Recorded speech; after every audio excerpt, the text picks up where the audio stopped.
ဆုတ်ကိုင်ခြင်းနဲ့စွန့်လွတ်ခြင်းဆုတ်ကိုင်ခြင်းကိုပါဠိဘာသာနဲ့ဥပါဒါနစွန့်လွတ်ခြင်းကိုပဟာနလို့ဘုရားမြတ်စွာရဲ့ဒေသနာတော်တွေမှာဖော်ပြထားတယ်ဘုရားမြတ်စွာရဲ့ဒေသနာတော်တွေဟာမြန်မာနိုင်ငံမှာတစ်ပေါင်းကြာမြင့်စွာကာလကပဲရောက်ရှိပြီးတော့ဒီနေ့ထိအောင်တည်တံ့ပြန်ပွားထွန်းကားပြီးတော့နေတယ်ဘယ်နှခုနှစ်ကစပြီးတော့မြန်မာပြည်ကိုရောက်ရှိတယ်ဆိုတာအတိအကျမပြောနိုင်တော့လဲဘုရားသမိုင်းတွေရဲ့အထောက်အထားကိုအတည်ယူမယ်ဆိုလို့ရှိရင်တော့မြတ်စွာဘုရားတတ်တော်ထင်ရှားရှိစဉ်ကပဲမြန်မာပြည်ကိုသာသနာရောက်တယ်လို့ဒီလိုပြောလို့ရပါတယ်သမိုင်းဆိုင်ရာအထောက်အထားတွေစပြီးတော့တွေ့တာကတော့သရေခိတ္တရာခေဒီကနေ့ပြည်မြို့သရေခိတ္တရာခေမှာရှေးအောင်ဌာနကိုတူးဖော်လိုက်တဲ့အခါမှာခင်ပါကုန်းလို့ခေါ်တဲ့အရာမှာမြတ်စွာဘုရားဟောကြားတော်မူခဲ့တဲ့ဒေသနာတော်တွေတဲကအင်မတန်မှအဆင့်မြင့်ပြီးတော့ရှေးကြတယ်ရှင်သာရိပုတ္တရာမထေရမြတ်ကိုသို့မဟုတ်အဲ့ဒီတုန်းကဥပဒိတပရပိုက်ကိုပိဿဝဂီ၅ပါးတဲကတပါးပါဝင်ဖြစ်တဲ့ရှင်အတ္တစီကရှင်းလင်းပြောကြားတဲ့ဂါထာတွေ့ရှိထားရတဲ့အထောက်အထားကိုကြည့်မယ်သရေခိတ္တရာခေမြတ်စွာဘုရားရဲ့အဆင့်မြင့်တဲ့တရားဓမ္မမြန်မာပြည်မှာရောက်ရှိနေပြီပဋိစ္စသမုပ္ပါဒ်တို့အမတန်လေးနဲ့တဲ့တရားဓမ္မတွေမြန်မာနိုင်ငံရောက်ရှိနေတယ်လို့ပြောရမှာဖြစ်တယ်သရေခိတ္တရာခေဆိုတာပကံနဲ့ရှေးကြတယ်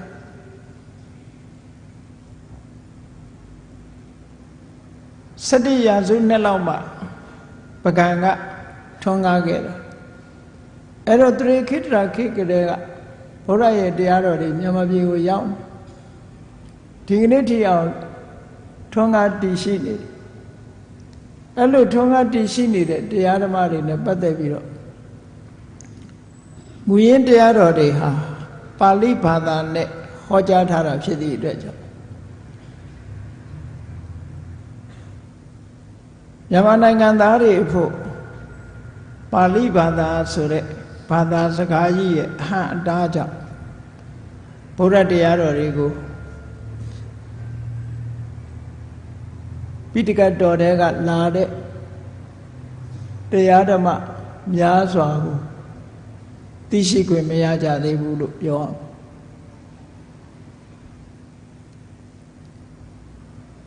နှစ်ပေါင်း1000ကျော်ကာလထိအောင်မြန်မာလူမျိုးတွေရဲ့လက်ထဲမှာပိဋကတ်3ပုံရောက်ရှိနေပါလေရဲ့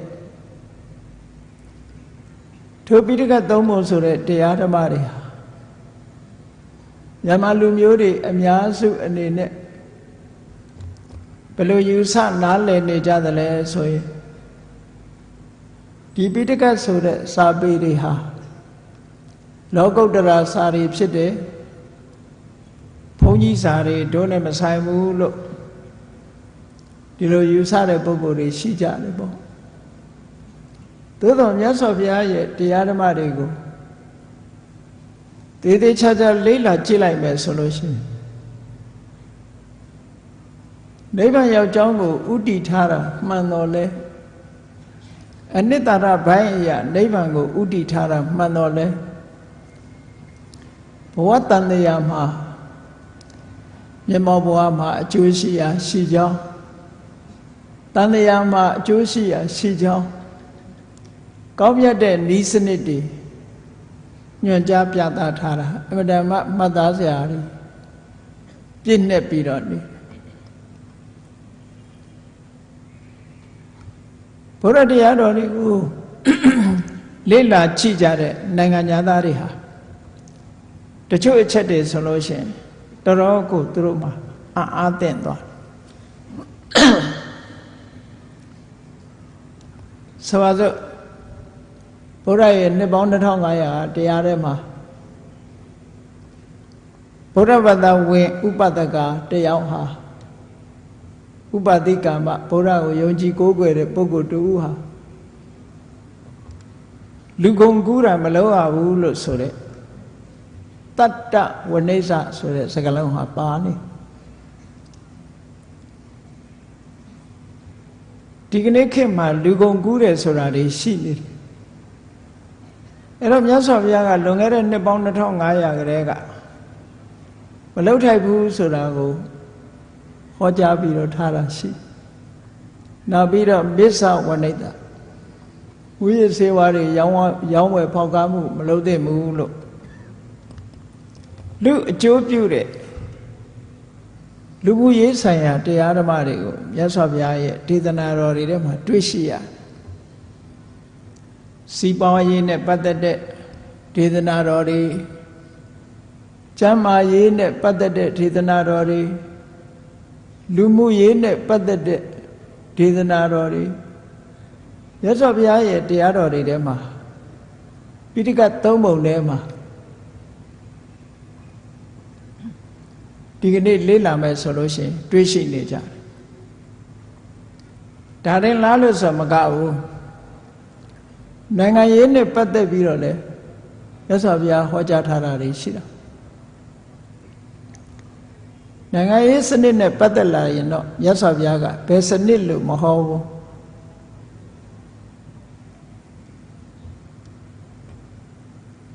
တိုင်းပြည်ကိုဧကရစ်မင်းရဲ့စနစ်ဘုရင်စနစ်နဲ့အုပ်ချုပ်မယ်ဆိုရင်မင်းကျင့်တရား10ပါး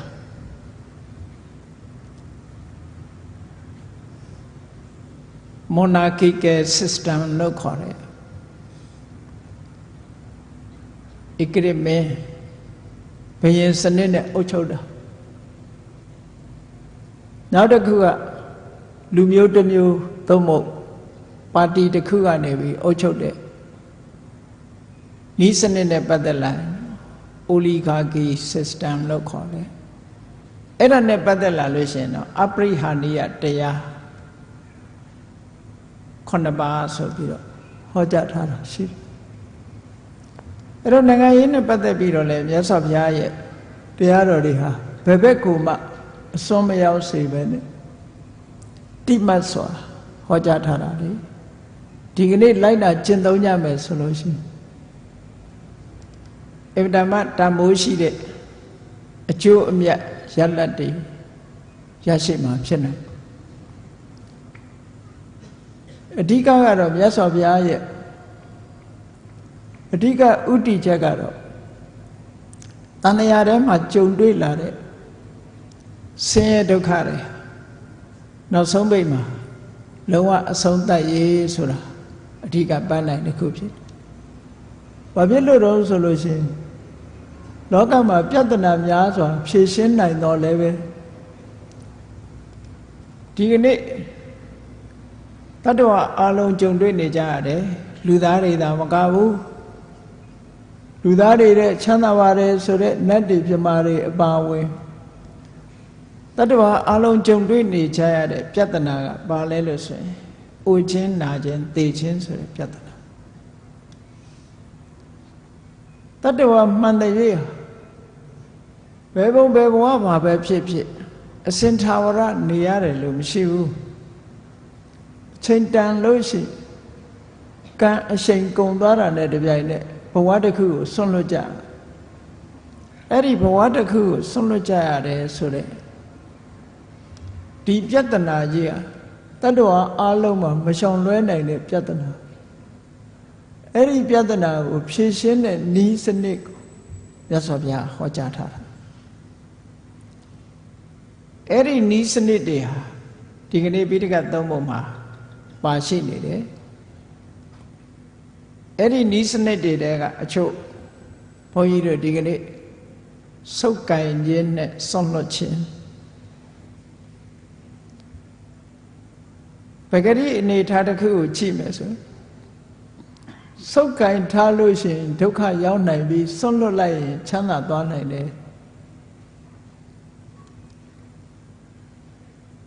ဆိုပါစို့မိခဲကိုဆုပ်ကင်ထားမယ်ဆိုလို့ရှိရင်မိလောင်ခံမှာပဲဆွန့်လွတ်လိုက်ရင်တော့ချမ်းသာမှာပဲအဲ့ဒါလိုပဲဘုန်းကြီးတို့တွေရဲ့စိတ်ထဲမှာဆုပ်ကင်ထားမယ်ဆိုလို့ရှိရင်တန်တရားထဲမှာဒုက္ခတွေခံရပြီးစွန့်လွတ်လိုက်မယ်ဆိုရင်ချမ်းသာသွားနိုင်တဲ့ဤစနစ်တွေအဲ့ဒါကိုမြတ်စွာဘုရားကခေါ်ကြတာဟိုဒီကနေ့နာယူမှတ်သားကြရဆုပ်ကင်တယ်ဆိုတာကိုဥပါဒါနဥပါဒံစွန့်လွတ်တယ်ဆိုတာကိုပဟာနပဟံလို့လည်းသုံးတယ်အဲ့တော့ဆုပ်ကင်တယ်ဆိုတာဘာကိုဆုပ်ကင်တာလဲ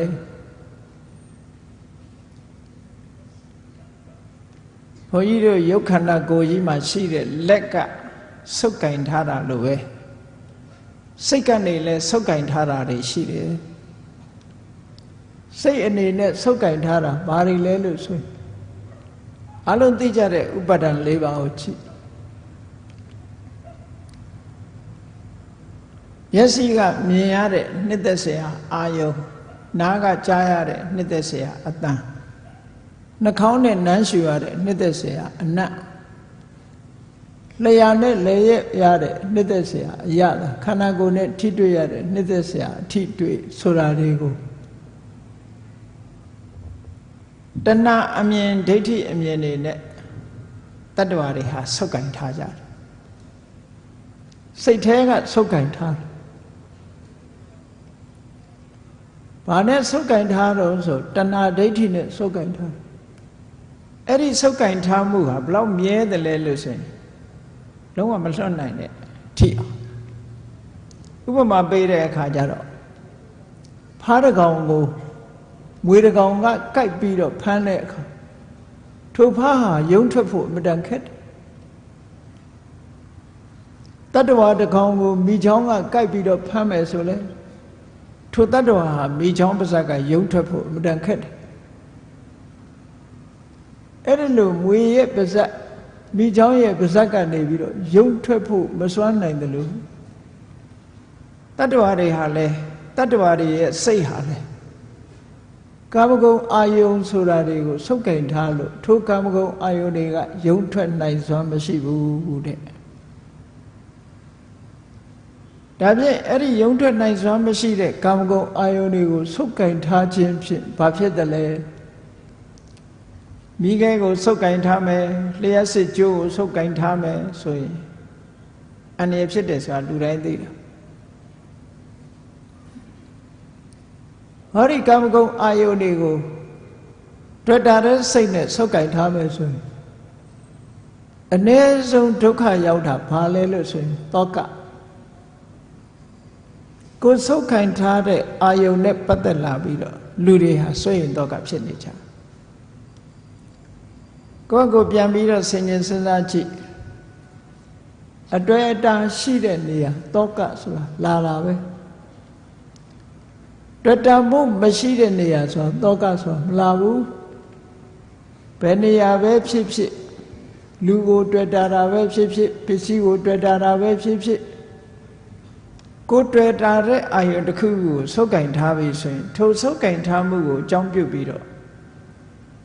စိုးရိမ်တောကဆိုတာဖြစ်အလုံးလူတွေဟာစိုးရိမ်တောကဆိုတာအတွေ့အကြုံရှိပြီးလူတိုင်းစိုးရိမ်တောကကိုအတွေ့အကြုံရှိအဲ့ဒီစိုးရိမ်တောကဟာစိတ်ထဲနှလုံးထဲမှာရောက်လာလို့ရှိရင်နှလုံးသားကိုပူလောင်စေတယ်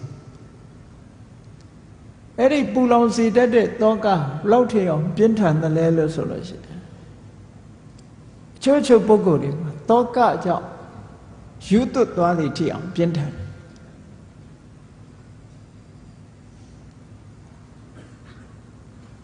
မြတ်စွာဘုရားလက်ထက်ကပတာစာရီတို့အမျိုးသမီးတွေပဲကြည့်ဒီကနေ့ခေတ်မှာလည်းပဲရှိမှာပါပဲ တောကကြောင့်ယူသွတ်သွားတဲ့ဘဝရောက်သွားအဲ့တော့တောကဆိုတာလူရဲ့စိတ်နှလုံးထဲမှာစိတ်နှလုံးကိုပူလောင်စေတတ်တဲ့သဘာဝတရားတစ်ခုသူကဘာနဲ့ရှင်းလာတော့ဆိုရင်ဒေါသနဲ့ရှင်တွဲပြီးတော့လာတောကဆိုဒီမှာစိတ်ထဲမှာခံစားချက်တစ်မျိုးပဲပြောမယ်ဆိုလို့ရှိရင်ဒေါသနဲ့ရှင်တွဲလာတဲ့ခံရခက်တဲ့ဝေဒနာတစ်မျိုးပဲလို့ဒေါမနတဝေဒနာအဲ့ဒါဘာကိုအကြောင်းပြုပြီးဖြစ်တာတောင်းဆိုအာယုန်တွေကိုကာမဂုဏ်တွေကိုတဏှာအမြင်ဖြင့်ဆုပ်ကင်ထားလို့ဖြစ်တာအဲ့ဒါကိုဆွန့်လွတ်နိုင်မယ်ဆိုလို့ရှိရင်ဆွန့်လွတ်လိုက်တာနဲ့တပြိုင်နက်တောကဆိုတာမလာတော့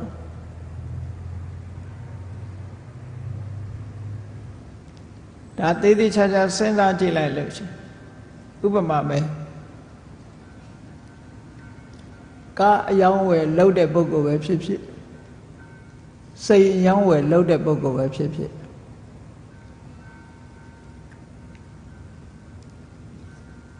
ကိုယ်စိတ်ထဲမှာကြိုက်လို့အယောင်းဝယ်တဲ့လို့ဝယ်လိုက်ပြီးတော့ငါကားလို့သတ်မှတ်တဲ့အချိန်ကစပြီးတော့အဲ့ဒီကားပေါ်မှာဆုပ်ကင်ထားလိုက်ဆုပ်ကင်ထားလိုက်တဲ့အချိန်ကကားတစ်ခုခုဖြစ်မှသူစိုးရိမ်နေရစိတ်ကိုဝယ်ထားတဲ့ပုဂ္ဂိုလ်ကလည်းစိတ်တစ်ခုခုနဲ့ပျောက်ဆုံးသွားမှာစိုးရိမ်ရကိုမဝယ်ခင်တုန်းကဒီစိုးရိမ်စိတ်အဲ့ဒီကားနဲ့စိတ်နဲ့ပတ်သက်ပြီးတော့မပေါ်ခဲ့ဘူးကိုလက်ထဲရောက်တဲ့အခါကျတော့တောကဆိုပေါ်လာကိုနဲ့မပိုင်ဆိုင်တဲ့ပစ္စည်းနဲ့ပတ်သက်ပြီးတောကဆိုမလာဘူးလူလဲတူတူပဲပေါ့လူသားအချင်းချင်းမေတ္တာချစ်ခင်သက်ဝင်လို့မေတ္တာသက်ဝင်ချစ်ခင်လို့နှစ်ဦးလက်တွဲပြီးဆိုတဲ့အချိန်မှာတောကဆိုဝင်လာကိုနဲ့မသိခင်ကဘာတောကမှမဝင်ဘူးသိလာလို့မေတ္တာသက်ဝင်ချစ်ခင်လာပြီဆိုလို့ရှိရင်တောကရောက်လာ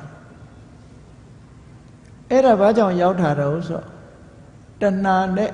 ဒီအာယုန်ဒီပစ္စည်းဒီဝတ္ထုကိုဆုပ်ကင်လိုက်လို့ပဲဒါလက်တွေ့တရားသဘောအရာတွေ့တာမှုရှိတဲ့နေရာမှာတောကလာတယ်ဒါကြောင့်မို့မြတ်စွာဘုရားဒေသနာတော်တွေမှာဟောတယ်တဏှာယဇာယတိတောကောတဏှာကြောင့်တောကဖြစ်ရတယ်ပေမတောဇာယတိတောကောချစ်ခင်မှုကြောင့်တောကဆိုတာဖြစ်ရတယ်ကာမတောဇာယတိတောကောလူကျင်မှုကြောင့်တောကဆိုတာဖြစ်ရတယ်ဒါအကြောင်းနဲ့အကျိုးပဲလောကလူတွေကစဉ်းစားကြတယ်တောကကင်ဝေးနေထိုင်ရေးတဲ့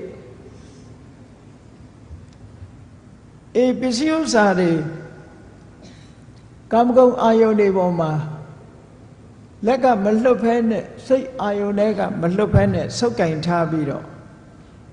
တောကကင်းအောင်နေဖို့ကြိုးစားတယ်ဆိုလို့ရှိရင်ဘယ်နည်းနဲ့မှဖြစ်နိုင်ဘယ်နည်းနဲ့မှတောကကင်းအောင်မနေနိုင်တောကကင်းကျင်လို့ရှိရင်ဆုပ်ကင်ထားမှုကိုဆွန့်လွတ်ရမယ်မဆွန့်လွတ်သမျှတောကဆိုမကဲနိုင်ဘူးနောက်ဆုံးမှာအားလုံးကိုဆွန့်လိုက်ပါပြီကိုပေါ်မှာတွေ့တာမှုရှိနေသေးလို့ရှိရင်သူများအတွက်မစိုးရင်ရပါမယ်ကိုယ့်အတွက်တခါစိုးရင်ရပြန်ဟောစိုးရင်မှုဆိုတာတွေ့တာမှုရှိတဲ့နေရာမှာတောကဆိုတဲ့စိုးရင်မှုတွေလိုက်နေတယ်ဆိုတာတရားသဘောဆိုတာအသိဉာဏ်နဲ့ဆင်ញင်စဉ်းစားကြည့်မှသိတယ်အသိဉာဏ်နဲ့စဉ်းစားကြည့်ဖို့တတိကနေပြီးတော့အာယုံစိုက်ပေးဖို့လိုအပ်တယ်ဒါကြောင့်မို့အမှတ်တမဲ့မနေပဲနဲ့တတိတံပစင်ညတရားနဲ့နေရမယ်လို့မြတ်စွာဘုရားဟောတာတတိရှိနေပြီဆိုလို့ရှိရင်နောက်ကအသိဉာဏ်လိုက်လာမေ့မေ့လျော့လျော့နေလိုက်ပြီဆိုရင်အသိဉာဏ်လည်းပေါ်မလား ဒါကြောင့်မို့လို့ကာမဂုဏ်အာယုန်တွေကိုဆုပ်ကင်ထားခြင်းလို့ဆိုတဲ့ကာမုပါဒနာဆုပ်ကင်ထားလို့ရှိရင်တောကဖြစ်မယ်ဒါအ ਨੇ ဆုံးအပြစ်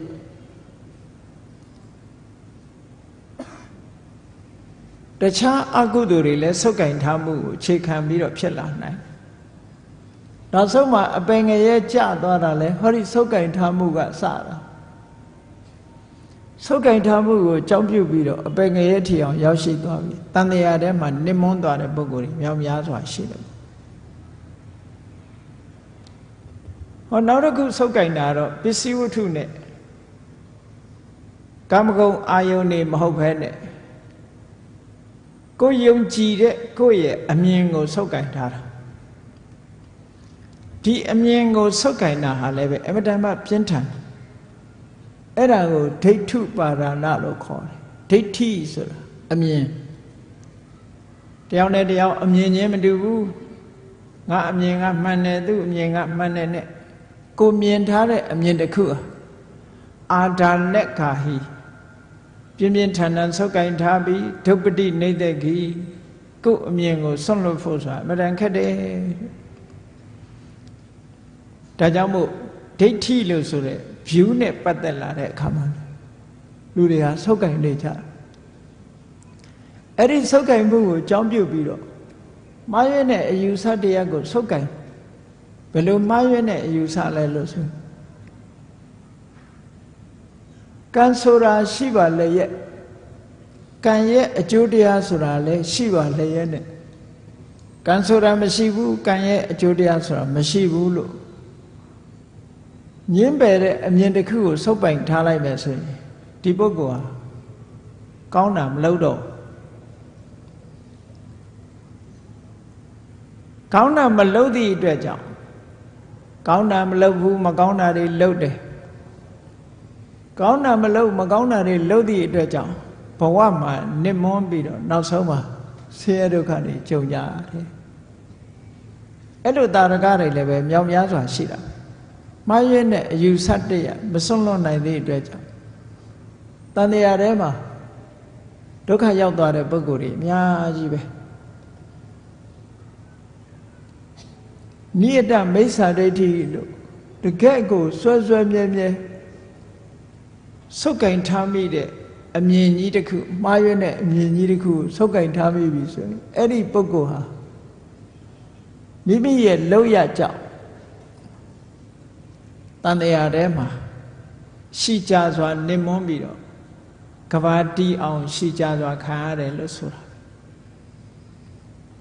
မြတ်စွာဘုရားသခင်ကိုရောမြတ်ကဟောထားတယ်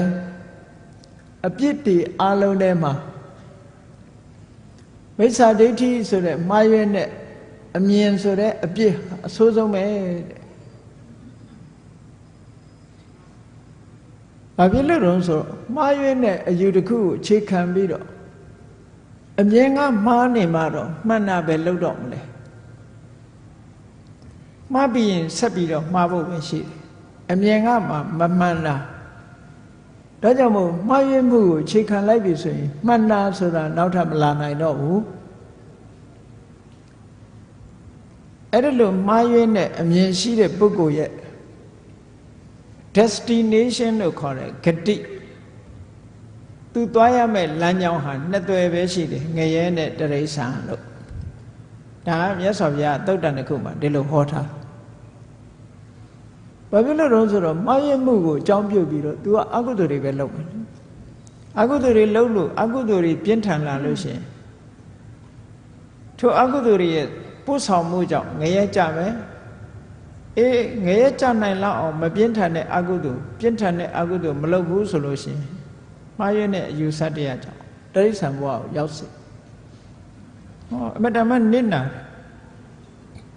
ဒါကြောင့်မလို့ဒီမှားယွင်းတဲ့အမြင်တစ်ခုကိုဆုပ်ကင်ထားတာဟာလည်းပဲဒုက္ခကိုရောက်စေတတ်တယ်ဒါလည်းဆွန့်လွတ်ရမှာဖြစ်တယ်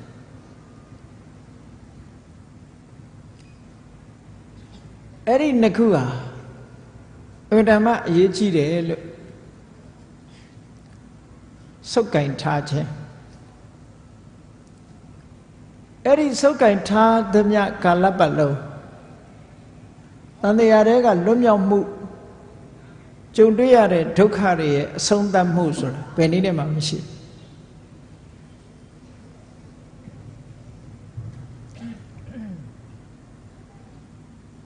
ဒါကြောင့်မို့လို့ဒီစုပ်ကင်ထားမှုကိုစွန့်လွတ်ရ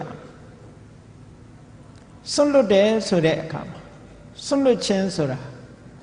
ပါဟာနဆိုတဲ့ပါဠိကိုဘာသာပြန်ပြောတာပါဟာနဆိုတာစွန့်လွတ်လိုက်တယ်ဖယ်ရှားလိုက်တယ်စွန့်လွတ်ပုံစွန့်လွတ်နည်းကဘယ်နှမျိုးရှိလဲလို့ဆို၅မျိုးရှိတယ်နံပါတ်1ကတည်င်္ဂပါဟာနမြန်မာလိုလဲတည်င်္ဂပါဟံလို့ပဲဘုရားစာပေကျမ်းစာတွေမှာဒီလိုရေးကြတည်င်္ဂပါဟာနပါဟာနကိုနငယ်တတ်ပြီးတော့ပါဟံလို့ပဲရေးတယ်စွန့်လွတ်ခြင်းပဲတည်င်္ဂပါဟာနစွန့်လွတ်မှုဆိုတာတစစီတစစီဖြုတ်ပယ်ပြီးတော့စွန့်လွတ်တာဆိုင်ရာအကြောင်းတစ်ခုကြောင့်ဆိုင်ရာအကြောင်းတစ်ခုဖြင့်ဆိုင်ရာအကြောင်းတစ်ခုဖယ်ရှားပြီးတော့စွန့်လွတ်တာဒါတော့မြန်မာလူမျိုးတွေနားလည်နေကြတာတည်င်္ဂကိုတခဏလို့ဒီလိုနားလည်နေကြတယ်တည်င်္ဂနဲ့တခဏနဲ့ကမတူပါဘူးတည်င်္ဂဆိုတာဆိုင်ရာအကြောင်းကလေးတစ်ခုကြောင့်ခြားအကြောင်းတစ်ခုကိုဖယ်ရှားပစ်တယ်အဲ့တော့ပြောရမယ်ဆိုရင်တစ်ခုစီတစ်ခုစီအသီးသီးဖယ်ရှားပစ်ခြင်းကိုစွန့်လွတ်ခြင်းကိုတည်င်္ဂပါဟာနာလို့ခေါ်တယ်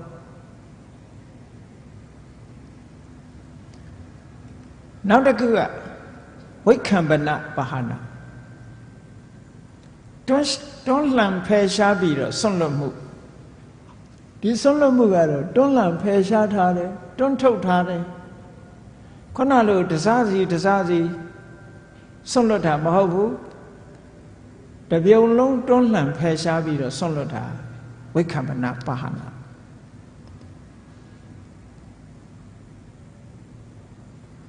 နောက်တတိယတစ်ခုကသမုတ်စေတပါဟာနာသမုတ်စေတပါဟာနာဆိုတာဖြတ်တောက်ပယ်စွန့်တာ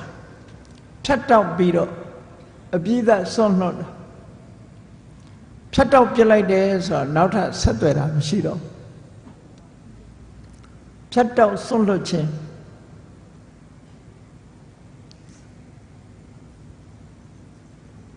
နောက်တစ်ခုက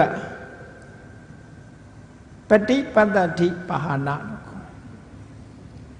ပฏิပတ္တိပါဟာနာလို့ဆိုတာထပ်မံငြိမ့်သက်စွန့်လွတ်ခြင်းလက်ကြံလေးတွေမရှိရအောင်ထပ်မံငြိမ့်သက်ပြီးတော့စွန့်လွတ်တာတဲ့ဟောနံပါတ်5ကျတော့နေတရဏပါဟာနာထက်ခွာစွန့်လွတ်ခြင်းလို့စွန့်လွတ်ခြင်း5မျိုးလို့ဒီလိုမှတ်သား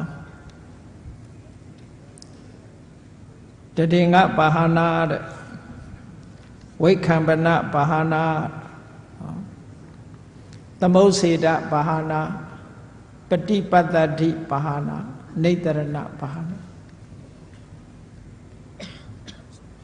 စပိဋ္ဌံကနေပါဒီလိုစွန့်လွတ်မှု5မျိုးဖယ်ရှားမှု5မျိုးခွဲခြားပြီးတော့ဟောထားတာရှိအဲ့ဒီမဲ့တည်င်္ဂပါဟာနာဆိုတာတစားချင်းတစားချင်းသက်ဆိုင်ရာအကြောင်းလေးတွေတစ်ခုစီတစ်ခုစီကနေစွန့်လွတ်သွားတာဒါဝိပဿနာကျင့်စဉ်နဲ့ဆိုင်တယ်အသိဉာဏ်ဆိုတာတစ်ခုစီတစ်ခုစီထူထောင်ပြီးတော့မှားရင်းနေတဲ့အယူဆတွေ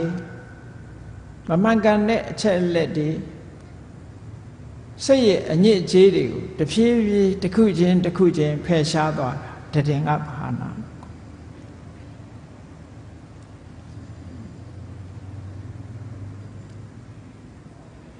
အဲ့ဒီမှာဝိပဿနာဉာဏ်တွေကလည်းပဲ10မျိုးရှိတာအားလုံးသိတယ်ဝိပဿနာဉာဏ်တွေကနေပြီးတော့တစစီတစစီဖြုတ်ပယ်သွားတာတဆင့်ချင်းတဆင့်ချင်းပယ်သွားတာစွန့်ပယ်သွားတာစွန့်လွတ်သွားတာဒါကိုတည်င်္ဂပါဟာနာလို့ခေါ်တယ် ကဲဘယ်လိုစုပ်ပယ်သွားလဲဝိပဿနာဉာဏ်ဖြစ်စဉ်လေးနဲ့ကြည့်ရဝိပဿနာဉာဏ်တွေကဘယ်ကစလဲလို့ဆိုရင်နာမရူပပြိစ္ဆေဒတတ္တဝါဆိုတဲ့အမြင်တစ်ခုကိုဖယ်ရှားပြစ်လိုက်ပြီးနာနဲ့ယုတ်နှမျိုးတည်းရှိတယ်လို့ကိုဆင်ញင်သုံးသပ်ကြည့်လိုက်လို့ရှိရင်နာနဲ့ယုတ်နှစ်ခုပဲရှိတယ်ရုပ်လို့ပြောတဲ့ဟောဒီခန္ဓာကိုယ် body ကြီးရယ်နာလို့ပြောတဲ့ mind ဒါပဲရှိတာပဲကိုအလုံးဘယ်သူပဲဖြစ်ဖြစ် body နဲ့ mind ဒီနှစ်ခုပဲရှိတာအဲ့ဒီနာနဲ့ယုတ်ကိုကွဲကွဲပြားပြားသိပြီကွဲကွဲခြားခြားသိလို့တတ္တဝါဆိုတဲ့အမြင်တစ်ခုကိုစွန့်လွတ်နိုင်တယ်အဲ့ဒီနာနဲ့ယုတ်ကိုပိုင်းပိုင်းခြားခြားသိတဲ့အသိဉာဏ်ကိုနာမရူပပြိစ္ဆေဒဉာဏ်လို့ခေါ်တယ် Analytical knowledge of mind and matter ယုတ်နဲ့နာကိုပိုင်းပိုင်းခြားခြားခွဲခြားပြီးတော့သိတဲ့အသိဉာဏ်အဲ့ဒီအသိဉာဏ်ရလာပြီဆိုလို့ရှိရင်ဘာကိုစွန့်လွတ်တယ်လဲလို့ဆိုရင်နာမရူပဝဝဋ္ဌာနေနသက္ကာယဒိဋ္ဌိယပဟာနာနဲ့နာနဲ့ယုတ်နှစ်ခုခွဲခြားသိပြီဆိုလို့ရှိရင်အဲ့ဒီအသိဉာဏ်နဲ့ဘာကိုစွန့်ဖယ်လိုက်တယ်လဲလို့ဆိုရင်ခန္ဓာ၅ပါးအပေါ်မှာအတ္တလို့မှားယွင်းစွာရှုမြင်သုံးသပ်နေတဲ့အယူဆတစ်ခုစွန့်လွတ်လိုက်နိုင်တက္ကာယဒိဋ္ဌိဆိုတာတက္ကာယဆိုတာခန္ဓာ၅ပါးကိုပြောတာကာယဆိုတာနဲ့ခန္ဓာဆိုတာအဓိပ္ပာယ်တူတူပဲကာယဆိုတာဒီနေရာမှာအစုအဝေးခန္ဓာဆိုတာလည်းအစုအဝေးဒါမို့ခန္ဓာကိုအင်္ဂလိပ်လိုပြန်တော့ aggregate လို့ပြန်တာကာယလည်း aggregate ပဲ group တို့ aggregate တို့အစုအဝေးတကာယဆိုတာတကယ်ထင်ရှားရှိနေတာကခန္ဓာထင်ရှားရှိနေတဲ့ခန္ဓာပေါ်မှာအထင်အမြင်ဖြစ်နေတာကမှားနေတဲ့အမြင်တစ်ခုအတာအတ္တလို့ခန္ဓာကိုယ်ကြီးကိုခန္ဓာ၅ပါးတဲ့ကတစ်ခုခုအတ္တလို့ယူဆလိုက်လို့ရှိရင်လိုက်လို့ရှိရင်ဒါမှားရတဲ့အမြင်ဖြစ်သွားခန္ဓာ၅ပါးကတက္ကာယထိုတက္ကာယပေါ်မှာမှားယွင်းစွာရှုမြင်မှုကဒိဋ္ဌိယုံနာနှစ်ပါးကိုခွဲခွဲခြားခြားသိသွားပြီယုတ်ဟာယုတ်ပဲနာဟာနာပဲလို့နာနဲ့ယုတ်တွေကိုသူ့တဘာဝအတိုင်းသိရှိနားလည်သွားပြီဆိုလို့ရှိရင်တက္ကာယဒိဋ္ဌိဆိုတဲ့ခန္ဓာ၅ပါးနဲ့ပတ်သက်တဲ့မှားယွင်းတဲ့အယူဆတစ်ခုစွန့်လွတ်လိုက်နိုင်တယ်ပေါ့ဒါကိုပြောတာတည်ငါပဟာနာဆိုတာဒီညာနဲ့ဒါတစ်ခုပဲစွန့်တာဉာဏ်မစွန့်သေးဘူးနာမရူပပြိစ္ဆေဒဉာဏ်လို့ဆိုတဲ့ဝိပဿနာဉာဏ်ဖြစ်တက္ကာယဒိဋ္ဌိဆိုတဲ့မှားလွင်တဲ့ယူဆချက်ဆုပ်ကင်ထားမှုကိုစွန့်လွတ်လိုက်ပြီလို့ဒီလိုပြောတာဆုပ်ကင်မှုကိုစွန့်လွတ်လိုက်တာရုပ်ကိုပဲဖြစ်ဖြစ်ဝေဒနာကိုပဲဖြစ်ဖြစ်သင်ညာကိုပဲဖြစ်ဖြစ်သင်္ခါရကိုပဲဖြစ်ဖြစ်ဝိညာဏကိုပဲဖြစ်ဖြစ်မိမိတဏ္ဍာမှာရှိတဲ့ယုံနာတရားတွေနဲ့ပတ်သက်ပြီးတော့ခိုင်မြဲတဲ့အရာငါလို့ပြောเสียအရာမရှိဘူးဆိုတာဒီညာနဲ့ငကောကထင်မှားလာတဲ့တက္ကာယဒိဋ္ဌိဆိုတဲ့ခန္ဓာ၅ပါးပေါ်မှာယူမှားနေတဲ့ဒိဋ္ဌိဆိုတဲ့ဆုပ်ကင်ထားမှုကြီးမိစ္ဆာဒိဋ္ဌိဆိုတဲ့ဆုပ်ကင်ထားမှုကြီးကိုစွန့်လွတ်လိုက်တာပဲဒါစွန့်လွတ်တဲ့အခါမှာဒီညာနဲ့ဒီတစ်မျိုးပဲစွန့်လွတ်တာကျန်တာတွေမစွန့်လွတ်နိုင်ဘူးအဲ့ဒါကိုတည်ငါပဟာနာလို့ပြောဆိုင်ရာအကြောင်းလေးနဲ့ဒစစီဖြုတ်ပဲဟောနောက်တစ်ခုကြည့်လိုက်အောင်နာယုံနှစ်ပါးကိုကွဲပြားသိတဲ့ဉာဏ်နဲ့တက္ကာယဒိဋ္ဌိကိုစွန့်လွတ်လိုက်တယ်နောက်တိုးတက်လာတဲ့ဉာဏ်ကနာယုတ်နှမျိုးတင်သိုံမြမကဘူးထိုနာယုတ်နှမျိုးရဲ့မှန်ကန်တဲ့အကြောင်းတရားတွေကိုပါသိရှိနားလည်လာတယ်ဆိုပါစို့ယုတ်ဆိုတာကံစိတ်ဥဒ္ဓအာဟာရအကြောင်း၄ပါးကြောင့်ဖြစ်တယ် ဟောအကြောင်းတရားပါသိလားနာမ်ဆိုတဲ့နေရာမှာဖတ်တာဆိုလို့ရှိရင်သာလယရဏပစ္စယဖတ်တော့သာလယရဏရှိလို့ဖတ်တာဖြစ်ရတယ်ဖတ်တာပစ္စယဝေဒနာဖတ်တာရှိလို့ဝေဒနာဖြစ်ရတယ်ဝေဒနာပစ္စယတဏှာဝေဒနာရှိနေလို့တဏှာရှိရတယ်ဆိုဟောဆိုင်ရာအကြောင်းတွေပါသိလားမျက်စိနဲ့အဆင်းအာယုံဆုံလိုက်တဲ့အခါမှာမြင်သိစိတ်ဆိုတာပေါ်တယ်ဟောအကြောင်းနဲ့တကွာသိလားမြင်သိစိတ်ရဲ့အကြောင်းကိုမြင်သိစိတ်တင်သိတာမဟုတ်ဘူးမျက်စိနဲ့အဆင်းအာယုံဆုံခြင်းသည့်အကြောင်းတရားလို့ဆိုင်ရာအကြောင်းတရားပါထည့်သွင်းပြီးတော့သိလာတဲ့အသိဉာဏ်ကိုပစ္စယပရိက္ခဟဉာဏ်လို့ခေါ်တယ်ပစ္စယကအကြောင်းတရားပရိက္ခဟကမှတ်ယူနိုင်တဲ့အသိဉာဏ်တဲ့အဲ့ဒီပစ္စယပရိက္ခဟဉာဏ်ဖြင့်ဘာတွေကိုဆွတ်လွတ်လိုက်တယ်လဲလို့ဆိုရင်အဟေတုကဒိဋ္ဌိနဲ့ဝိသမဟေတုဒိဋ္ဌိအဟေတုကဒိဋ္ဌိဆိုတာတတ္တဝါတွေဖြစ်လာတာဟာသူ့ဟာသူဖြစ်လာတာ causeless အကြောင်းမဲ့ဖြစ်လာ accidental အကြောင်းမဲ့ဖြစ်လာတာအကြောင်းနဲ့အကြောင်းကြောင့်ဖြစ်တာမဟုတ်ဘူးအကြောင်းကိုညှင်းပယ်တဲ့အမြင်ကိုအဟေတုကဒိဋ္ဌိလို့ခေါ်တယ်အဲ့ဒီမှားရွေးနဲ့အဟေတုကဒိဋ္ဌိလောကမှာအကြောင်းမဲ့ဖြစ်တယ်ဆိုတာတခုမှမရှိဘူးအကြောင်းရှိတယ်အဲ့တော့အကြောင်းမဲ့ဖြစ်တယ်ဆိုတဲ့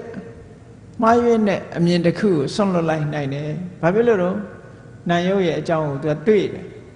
တွေ့တော့အကြောင်းမရှိဘူးဆိုတဲ့အမြင်တစ်ခုကပြုတ်ထွက်သွားပြန်ဒီဉာဏ်ရလိုက်တာနဲ့တပြိုင်နက်အဲ့ဒါကိုဆွန့်လွတ်ပြီးသားဖြစ်သွားနောက်တစ်ခုကဘာလဲဆိုရင်ဝိသမဟေတုဒိဋ္ဌိမမှန်မကန်တဲ့အကြောင်းတရားတွေကိုအကြောင်းအဖြစ်ယူပြီးတော့ပြောတယ်ဆိုပါစို့ဆိုင်ရာအကြောင်းတရားတွေရှိနေတာဖြစ်ပါလေတဲ့တဲ့လက်တွေ့မျက်တွေ့ကြတဲ့အကြောင်းတရားတွေကိုညှင်းပယ်ပြီးတော့လက်တွေ့မကြတဲ့အကြောင်းတရားကိုသွားပြီးတော့စွဲတာဆိုပါစို့ကံဆိုတဲ့အကြောင်းတရားထင်ရှားရှိနေပါလေတဲ့တဲ့တကုရှင်ကဖန်ဆင်းလို့ဖြစ်တယ်လို့ဆိုတာလက်တွေ့မကြတဲ့အကြောင်းတစ်ခုပဲပေါ့အဲ့ဒီလက်တွေ့မကြတဲ့အကြောင်းတစ်ခုကိုလက်ခံယုံကြည်နေတဲ့အမြင်ဟာဝိသမဟေတုဒိဋ္ဌိလို့ခေါ်တယ်မမှန်ကန်တဲ့အကြောင်းတရားပေါ်မှာအမှန်လို့ထင်နေတဲ့အမြင်တစ်ခုပဲဒါကနေ့ခေတ်မှာပေါ်တာမဟုတ်ဘူးဟိုရှိတုန်းကတည်းကရှိတယ်ဣတ္တရနေမာနဝါဒတဲ့တကုရှင်ကြီးကနေဖန်ဆင်းလို့အရာခသိမ်းဟာတကုရှင်ကြီးရဲ့အလိုတော်ကြအတိုင်းတကုရှင်ကြီးကဖန်ဆင်းလို့ဖြစ်လာရတယ်လို့လူတွေကယုံကြည်ကြတယ်။နောက်တစ်ခုကတော့ဒီဘဝခံစားရတာတွေဟာဘာကြောင့်ပဲဖြစ်ဖြစ်အတိတ်ကံတစ်မျိုးတည်းကြောင့်လို့ဒီလိုမမှန်ကန်တဲ့အကြောင်းတရားတစ်ခုတည်းကိုဆွဲပြီးတော့ယူဆတာလဲဝိသမဟေတုဒိဋ္ဌိပဲ။အဲ့ဒါကိုပုပ္ပေကတဟေတုဒိဋ္ဌိလို့စာပေထဲမှာဆိုတယ်။ဣတ္တရနေမာနဒိဋ္ဌိနဲ့ပုပ္ပေကတဟေတုဒိဋ္ဌိဒါဟာဒီနေရာမှာဝိသမဟေတုဒိဋ္ဌိမမှန်ကန်တဲ့အကြောင်းတရားတွေကိုအမှန်အဖြစ်မြင်နေတဲ့အယူအဆတစ်ခုဟောဒီမှန်ကန်အကြောင်းတရားတွေဆိုပါစို့ပဋိစ္စသမုပ္ပါဒ်နဲ့မှန်ကန်တဲ့အကြောင်းတရားတွေမြတ်စွာဘုရားကထုတ်ဖော်ဟောကြားထားတယ်ပဋ္ဌာန်းနေဆက်၄ပစ္စည်းမှာလည်းမှန်ကန်တဲ့အကြောင်းတရားတွေကိုမြတ်စွာဘုရားထုတ်ဖော်ဟောကြားထားတယ်အဲ့ဒီမှန်ကန်တဲ့အကြောင်းတရားတွေကိုညှင်းပယ်ပြီးတော့မမှန်ကန်တဲ့အကြောင်းတရားတွေကိုအကြောင်းအဖြစ်ယူဆတယ်ဆိုတဲ့မိစ္ဆာဒိဋ္ဌိတွေကိုဟောဒီပစ္စယပရိက္ခဉာဏ်ကဖယ်ရှားပြနိုင်တယ်ဒီဉာဏ်နဲ့ဆွန့်လွတ်လိုက်တာဒါကြောင့်မို့တထင်ကပဟာနာဒီဉာဏ်လေးကဒါပဲဆွန့်လွတ်နိုင်တယ်နော်နောက်တစ်ခုဝိပဿနာဉာဏ်တစ်ခုအဆင့်မြင့်သွားတဲ့အခါဘာဖြစ်လဲပစ္စယပရိက္ခဉာဏ်ရလာတဲ့အခါကျတော့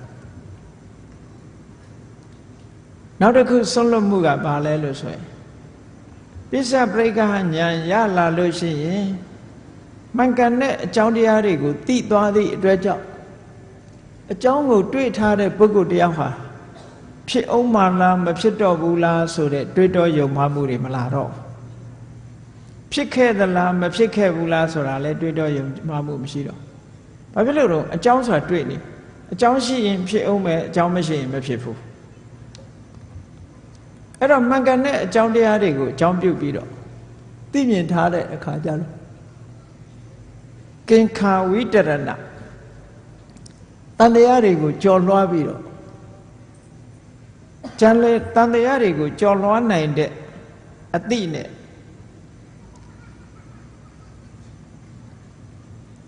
မှန်မှန်ကန်ကန်အကြောင်းတရားတွေကိုမြင်လိုက်ရင်တန်တရားတွေဟာကြော်လွှားသွားသဖြင့်သို့လောတွေ့တော်မှုဆိုတဲ့အရာတစ်ခုဟာပျောက်ကင်းသွားတယ်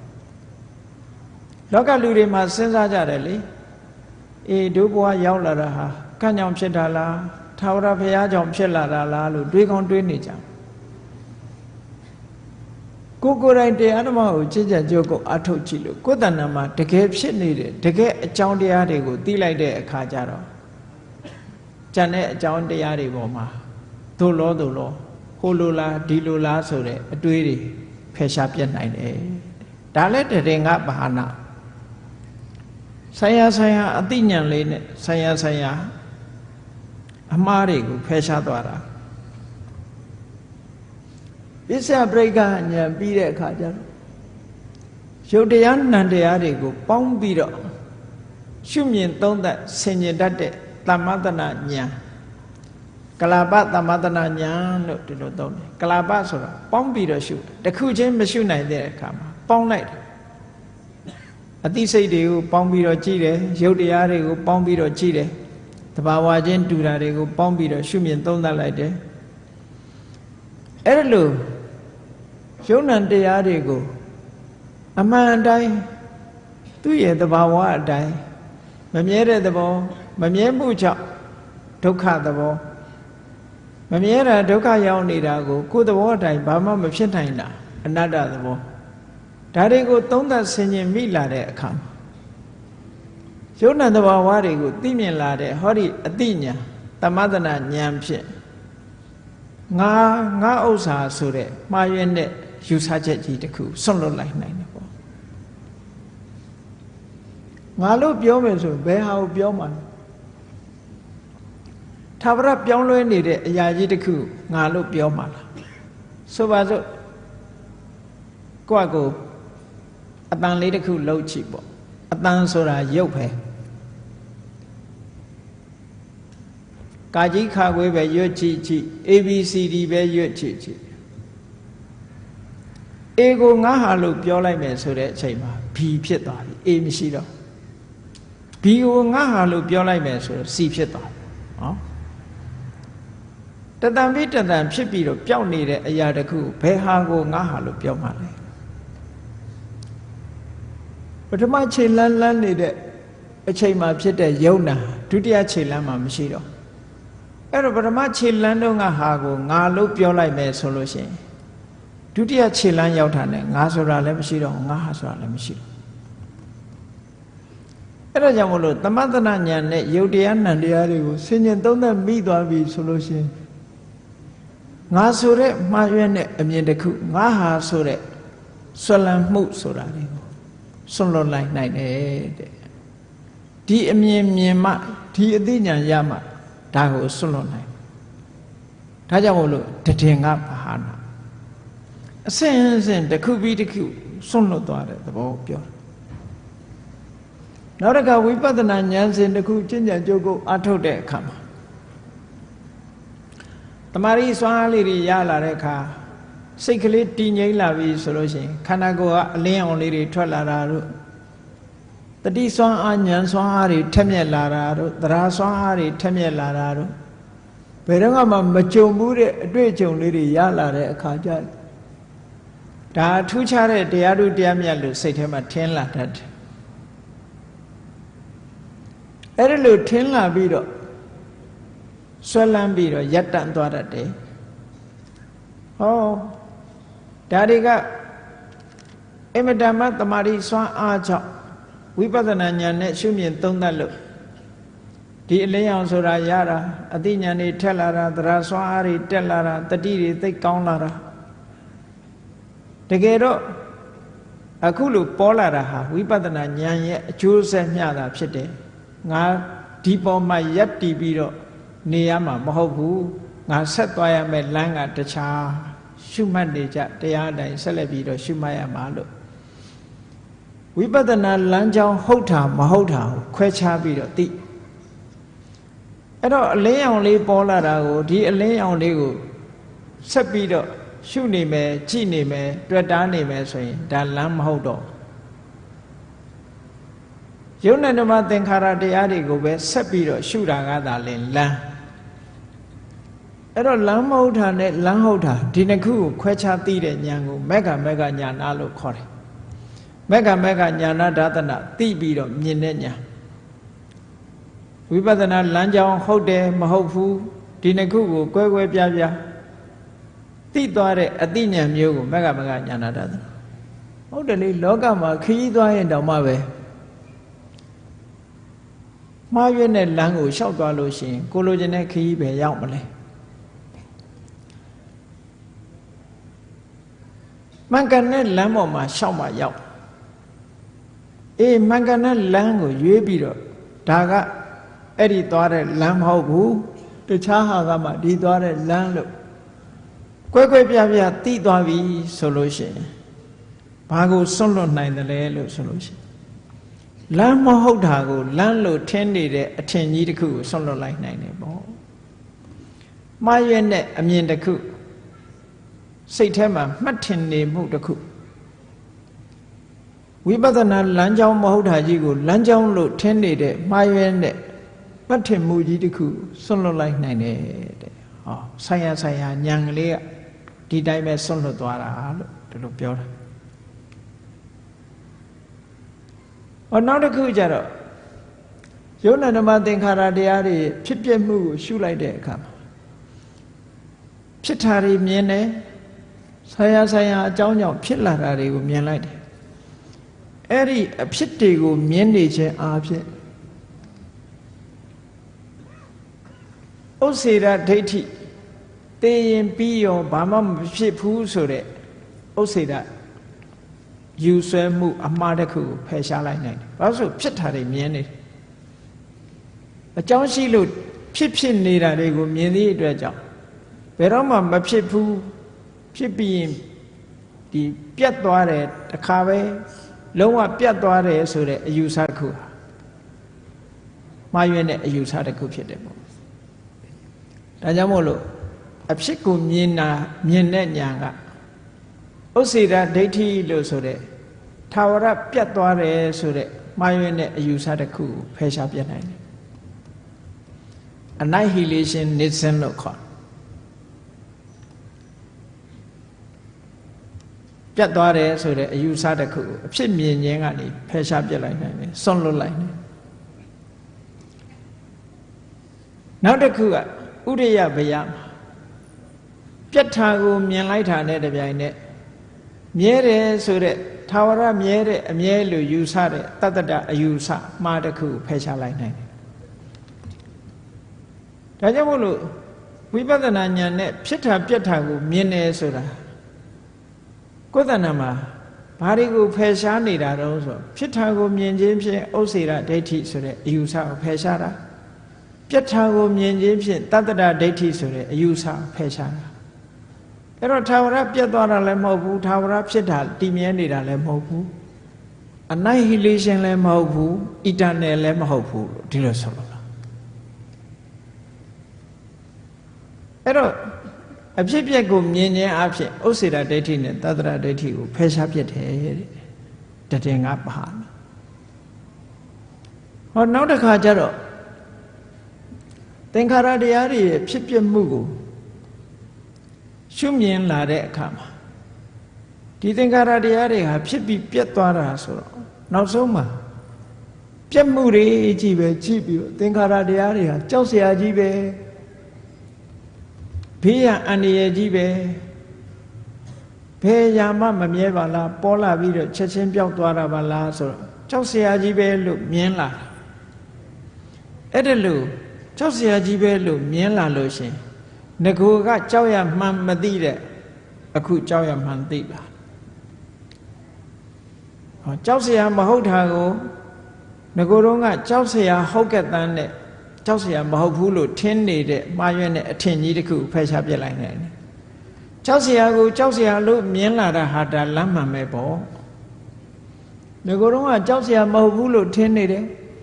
အခုကြောက်เสียလို့မြင်လာတာဟာဒါမှန်ကန်တဲ့အမြင်တစ်ခုပဲမှားရွံ့နေတဲ့အမြင်ကြီးတစ်ခုကိုစွန့်လွတ်လိုက်နိုင်ခြင်းပဲဖြစ်တယ်နောက်တစ်ခုကဘာတုံးဆိုလို့ရှိရင်ယုံနာဓမ္မသင်္ခါရတွေရဲ့အပြစ်ကိုမြင်လာအာဒီနဝဉာဏ်အဲ့ဒီအပြစ်ကိုမြင်လာလို့ရှိရင်ဘာဖြစ်လဲအပြစ်မမြင်ခင်တုန်းကတော့ကျေနပ်စရာနှစ်သက်စရာလို့ဒီလိုတွေးတယ်ယုံနာဓမ္မသင်္ခါရတွေရဲ့အပြစ်ကိုမြင်လိုက်တာနဲ့တပြိုင်နက်ตายာပွဲဆိုတာရှာမတွေ့တော့ဘူးตายာမှုလို့ဆိုတဲ့အထင်ရောက်ခဲ့တဲ့အတ္တဓာတ်တင်ညာလို့ဆိုတဲ့မှားယွင်းတဲ့စိတ်ရဲ့အထင်တစ်ခုဖယ်ရှားပြနိုင်တယ်တဲ့ဆွန့်လွတ်လိုက်နိုင်တယ်ပေါ့နောက်တစ်ခုယုံနာဓမ္မသင်္ခါရတွေပေါ်မှာရှုရင်နဲ့ဘာဖြစ်လာအပြစ်တွေမြင်လာတဲ့အခါမှာညှိငွေ့လာတယ်ညှိငွေ့တယ်ဆိုတာဘာပြောတာတုန်းตายာပွဲမတွေ့တော့ဘူးညှိငွေ့တယ်ဆိုတဲ့သဘောကကျေနပ်စရာနှစ်သက်စရာပျော်စရာရှာမတွေ့တော့ဘူးအဲ့တော့ညီငွေ့လာတဲ့နေပိဋဉာဏ်နဲ့ငကိုယ်တော်ကလောကကြီးဟာပျော်စရာကြီးလို့ထင်နေတာဟုတ်အဲ့ဒီပျော်စရာကြီးလို့ထင်ခဲ့တဲ့အထင်ကိုညီငွေ့မှုကဖယ်ရှားပြစ်လိုက်တယ်ဒါဟုတ်တာပဲလေပျော်စရာနဲ့ညီငွေ့မှုကဆန့်ကျင်ဘက်ပဲပျော်စရာကြီးလို့ထင်နေတဲ့လောကကြီးမှာပျော်စရာမဟုတ်ဘူးဆိုတာသိလားပျော်စရာလို့ထင်နေတဲ့အထင်တစ်ခုကိုဖယ်ရှားပြစ်လိုက်ခြင်းပဲနောက်တစ်ခုမௌစီတုကမြတညာညီငွေစရာကောင်းတဲ့သင်္ခါရတရားတွေကလွတ်ချင်လာတယ်ဆိုတဲ့အသိဉာဏ်တစ်ခုဟာငကိုယ်တော့ကတန်လျာဝကမလွတ်ချင်ပျော်တယ်ဒီဘဝမှာပဲနေရတာကျဉ်တ်နေတယ်အဲ့ဒီကျဉ်တ်ပြီးတော့လွတ်ချင်စိတ်လွတ်ချင်မှုရဲ့ဆန့်ကျင်ပဲဖြစ်တဲ့အတွေးတွေကိုဖယ်ရှားပြစ်နိုင်တယ်အဲ့ဒါတွေကိုဆွန့်လွတ်လိုက်တယ်လို့ဒီလိုပြောတာ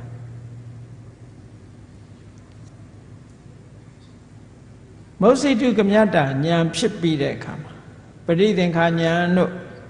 သင်္ခါရုပ္ပခာဉာဏ်တို့ဖြစ်လာပြန်ပြီးတော့ဆင်ញင်သုံးသပ်လိုက်တဲ့အခါသင်္ခါရတရားတွေပေါ်မှာတည်တည်ငြိမ်ငြိမ်နဲ့ရှုနိုင်တဲ့အနေအထားရှိတဲ့သင်္ခါရုပ္ပခာဉာဏ်ဖြစ်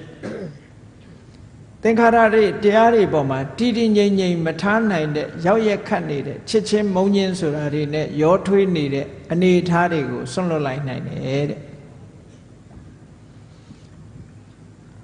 သင်္ခါရုပ္ပခာဉာဏ်ပြီးလို့ရှိရင်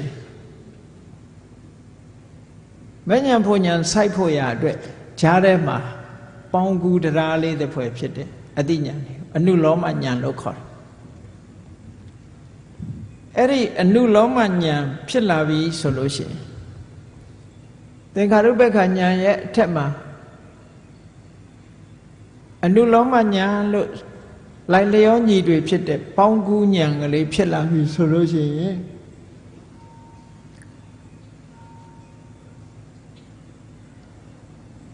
အကြောင်းတရားတွေဖြစ်ပေါ်လာတဲ့အကြောင်းတရားတွေထိုအကြောင်းတရားတွေရဲ့ချုပ်ငြိမ်းရာဖြစ်တဲ့နိဗ္ဗာန်မှန်ကန်တဲ့အကြောင်းတရားတွေဒုက္ခခတ်သိမ်းချုပ်ငြိမ်းသွားတဲ့နိဗ္ဗာန်နဲ့ပတ်သက်ပြီးတော့စိတ်ထဲမှာဆန့်ကျင်ဘက်ဖြစ်နေတာတွေကင်းလွတ်သွားတယ်မှန်တယ်လေလောကလူတွေဟာနိဗ္ဗာန်ဆိုတာဘာမှမဖြစ်ရတော့ဘူးဘဝတစ်ခုချုပ်ငြိမ်းသွားတယ်ဆိုလို့ရှိရင်ကြောက်တယ်ဖြစ်ချင်တာဟိုလူကဘဝတဏှာရှိနေတဲ့ပုဂ္ဂိုလ်တယောက်ကဘာမှမဖြစ်ရတော့ဘူးဆိုလို့ရှိရင်မနေနိုင်ဘူးသူကဖြစ်ချင်ဘုန်းကြီးတို့ငယ်ငယ်တုန်းကကြားဘူးတဲ့ဓမ္မကြီးတယောက်လို့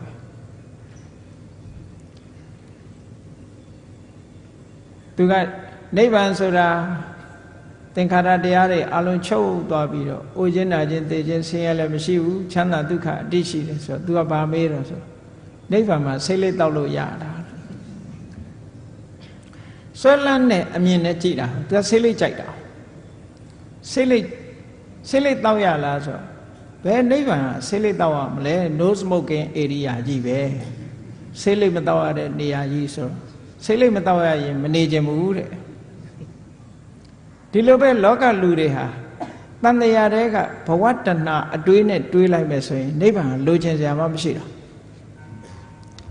အဲ့ဒါဟာဆန့်ကျင်နေတဲ့သဘောတစ်ခုပဲပေါ့အဲ့ဒီပฏิလောမဆိုတဲ့ဆန့်ကျင်ဘက်သဘောတရားတွေဟာခုအနုလောမဉာဏ်ဖြစ်လာလိုက်တာနဲ့တပြိုင်နက်နိဗ္ဗာန်ပေါ်မှာဆန့်ကျင်တဲ့သဘောတရားတွေဟာပျောက်ကွယ်ပြီးတော့သွားတယ်ဒါတွေကိုစွန့်လွတ်ပြီးသားဖြစ်သွားတယ်လို့ဒီလိုဆိုတာဟောနောက်တစ်ခါနောက်ဆုံးအနုလောမဉာဏ်ထိအောင်ကသင်္ခါရတရားတွေနဲ့ပတ်သက်တဲ့သင်္ခါရတရားတွေကိုအာယုံပြုပြီးတော့ဖြစ်တဲ့ဉာဏ်တွေကိုအဲ့ဒီနောက်မှာဖြစ်ပေါ်လာတဲ့ဉာဏ်ကြတော့ကုတ္တရဘူးလို့ခေါ်တယ်ကုတ္တရဘူးဆိုတာအာယုံတစ်ခုကိုပြောင်းလိုက်ပြီးသင်္ခါရတရားတွေကိုဝိပဿနာဉာဏ်နဲ့ရှုပြီးတော့ယုံ nant ဓမ္မသင်္ခါရတရားတွေပေါ်မှာရှုလာတဲ့ဝိပဿနာဉာဏ်ဟာကုတ္တရဘူးဉာဏ်ဖြစ်လာတဲ့အချိန်မှာအဲ့ဒီသင်္ခါရအာယုန်တွေကိုစွန့်လွတ်လိုက်တယ်နိဗ္ဗာန်ဆိုတဲ့အာယုန်ကိုရယူလိုက်တယ်သင်္ခါရဆိုတဲ့အာယုန်တွေဟာအဲ့ဒီအချိန်မှာစွန့်လွတ်လိုက်တယ်ဆုပ်ကင်မထားတော့ဘူးကုတ္တရဘူးဉာဏ်ပေါ်လိုက်တာနဲ့တပြိုင်နက်ယုတ်တဓမ္မသင်္ခါရအာယုန်လုံးဝမရှိတော့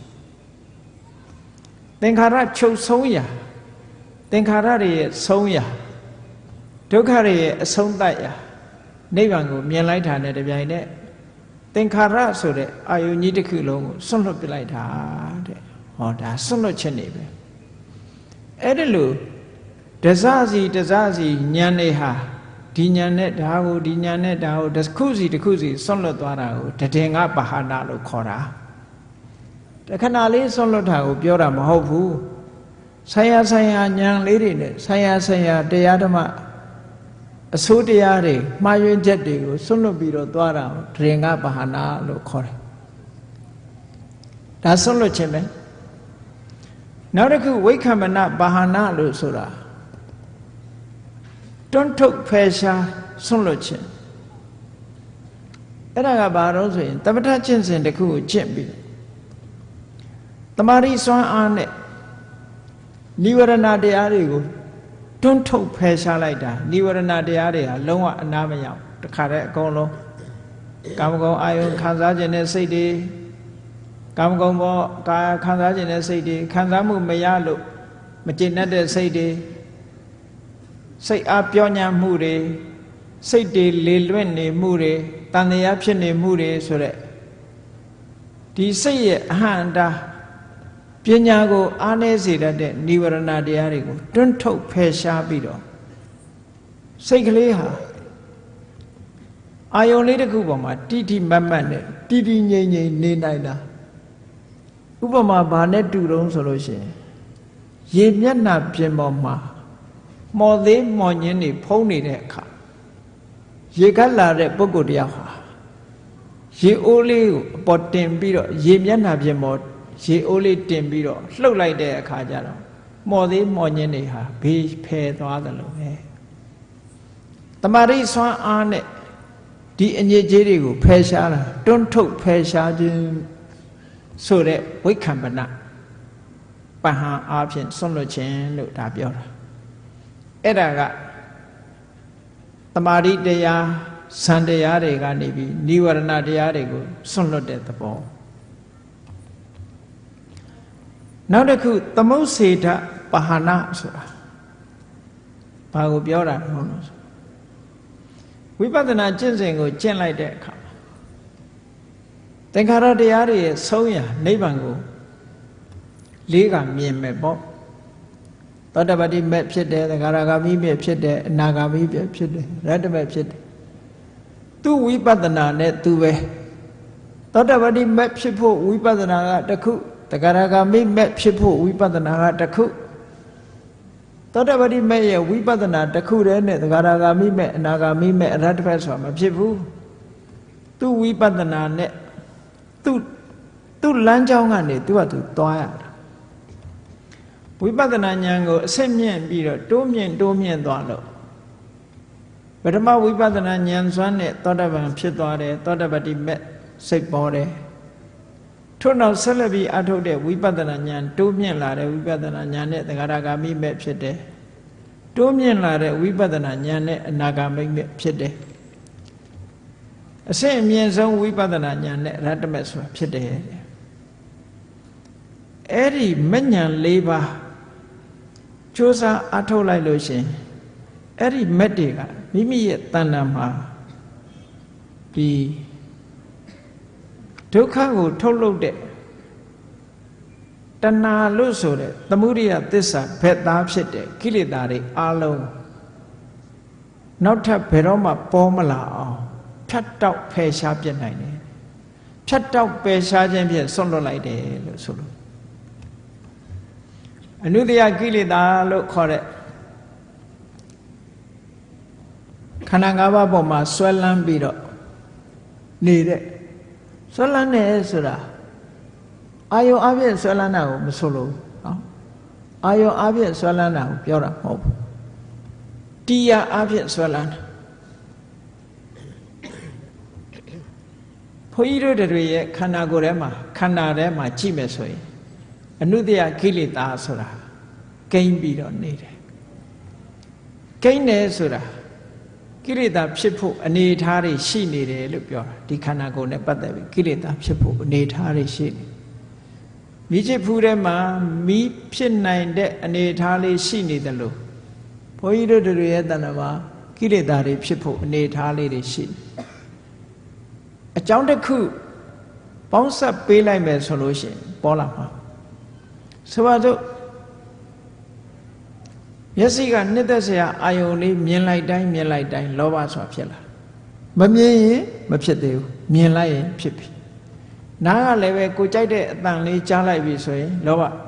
မကြိုက်တဲ့အတန်လေးကြားပြီဆိုရင်ဒေါသဘယ်ကရောက်လာဟောဆိုင်နဲ့ဆိုင်အကြောင်းတရားတွေပေါင်းစပ်လိုက်တဲ့အခါမှာပေါ်လာတဲ့သဘော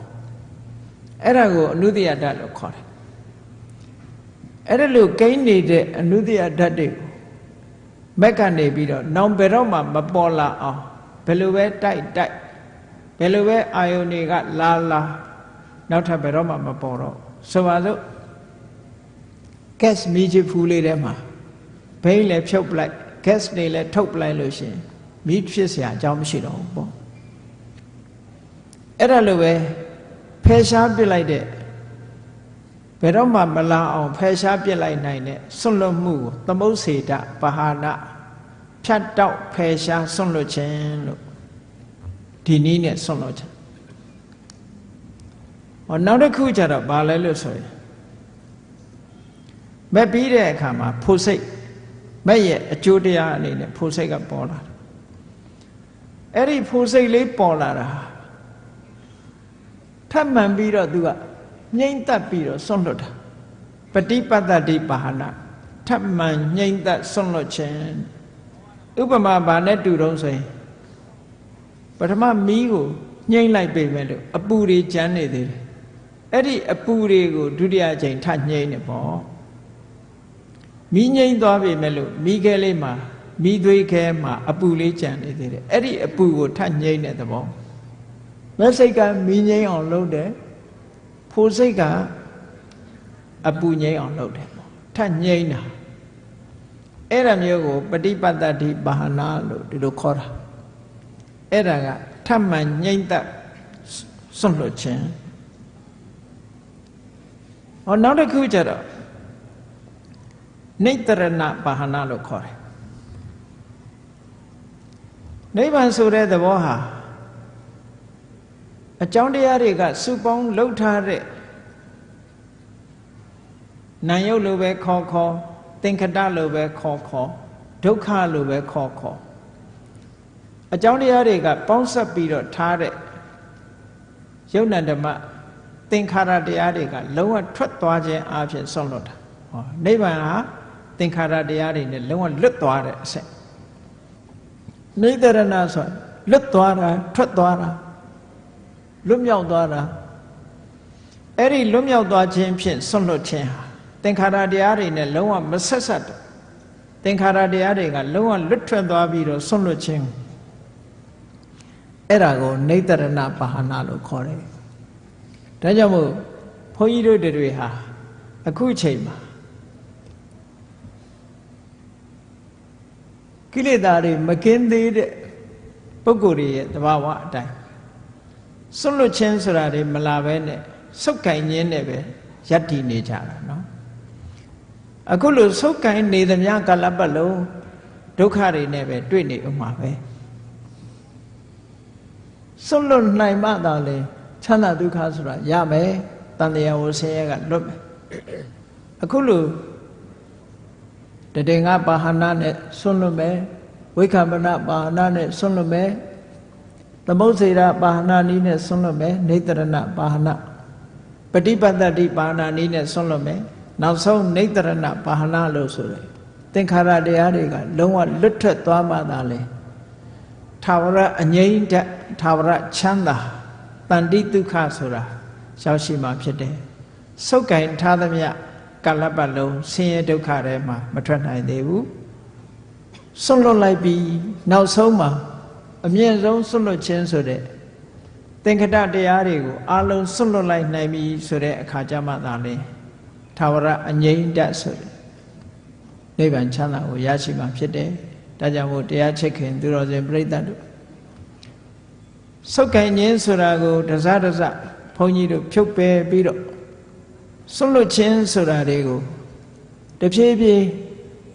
ဆွန့်လွတ်သွားနိုင်မှသာလျှင်နောက်ဆုံး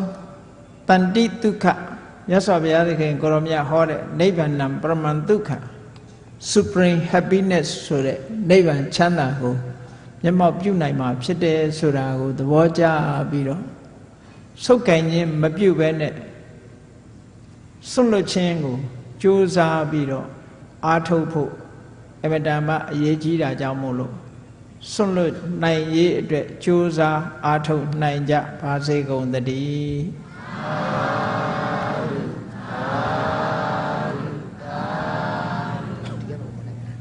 မေတ္တာပို့ရအောင်တတ္တဝါများစွာဘေးရန်ကွာချမ်းသာကြပါစေတတ္တဝါများစွာ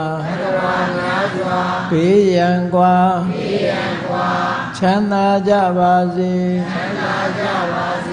မေတ္တာရေချမ်းသုံးငါဖြံငြိမ်းချမ်းကြပါစေမေတ္တာရေချမ်း